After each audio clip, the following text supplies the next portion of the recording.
आंतरभारती शाखा वसमत समूहाने यंदा बीड जिल्ह्यातील आर्वी येथील ऊस कामगार, तमासगीर, वेश्या व्यवसायातील आणि अनाथ मुलांच्या पुनर्वसनाचे कार्य करणाऱ्या शांतीवनला भेट दिली।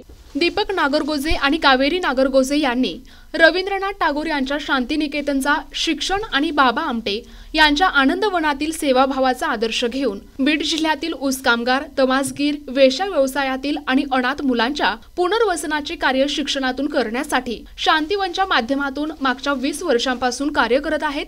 तसेच त्यांच्या परिसरात 80 शेततळी शेतकऱ्यांना करून देत मत्स्य व्यवसाय जोडधंदा म्हणून उभारून दिलेत। तसेच नवजात बालकांसाठी प्रकल्प उभारलेत।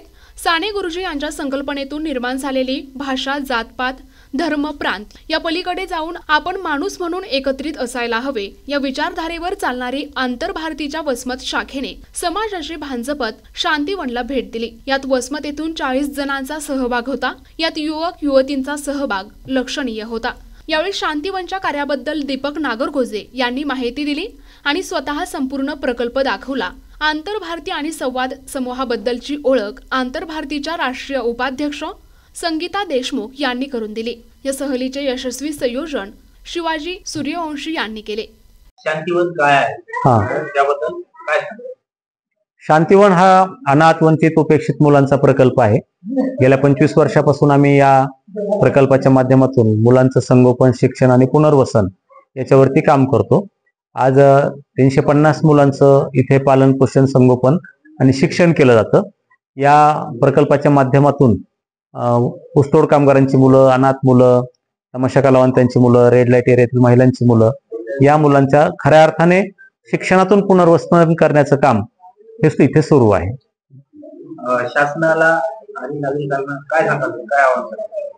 शासनाला काही सांगण्यापेक्षा नागरिकांनाच मला सांगावंसं वाटतं की आपण जर आपल्या घराच्या जवळ कुठेतरी एखादा अनाथ मूल असेल किंवा वंचित राहिलेलं एखादं मूल, शिक्षणापासून वंचित राहिलेलं मूल असेल, तर त्याला सहकार्य करत जाणं आणि असे जिथे जिथे असे प्रकल्प आहेत तिथे तिथे आपले वाढदिवस असतील किंवा बाकी काही स्मृती दिन असतील, विशेष दिन असतील, अशा दिनाच्या निमित्ताने म्हणा किंवा कुठलेही निमित्त नसताना जे काही सहकार्य करता येईल ते प्रेमाचे 2 घास या लेकरांना खाऊ घालून त्यांच्या कामामध्ये, या चांगल्या कार्यामध्ये आपला सहभाग प्रत्येकाने नोंदवला पाहिजे।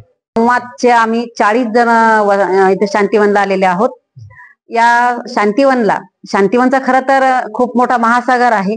संवाद त्या मानाने फक्त तिथला एक थेंब आहे, पण मात्र काही ना काही आपण समाजाचं देणं लागतो। चिवचा घास वंचितासाठी हे ब्रीदवाक्य घेऊन संवाद नेहमीच शांतीवनला आतापर्यंत आलेले आहे। त्यांना आपण फक्त एक मॉरल सपोर्ट म्हणू शकतो। फार मोठी मदत तर काही नाही, पण करत आलेले आहोत। आणि शांतीवननं आपल्या वसमतचे जवळपास 5 लेकरं इथं त्यांनी त्यांचं पुनर्वसन करत आहेत। ते वसमत मधून अनेक जण नेहमीच मदतीचा ओघ देतात। आजही अनेकांनी मदत केलेली आहे आणि असं वाटतं की कुठंतरी आज आपण जुने विचार बाजूला ठेवून, समजा एक वारंवार एखाद्या तीर्थक्षेत्राला भेट देण्याऐवजी या लेकरातला देव पाहून आणि यांचे खरे जे यांचे हे आहेत पालन पोषण करतात, अशा देवांना खऱ्या अर्थानं भेटलं पाहिजे।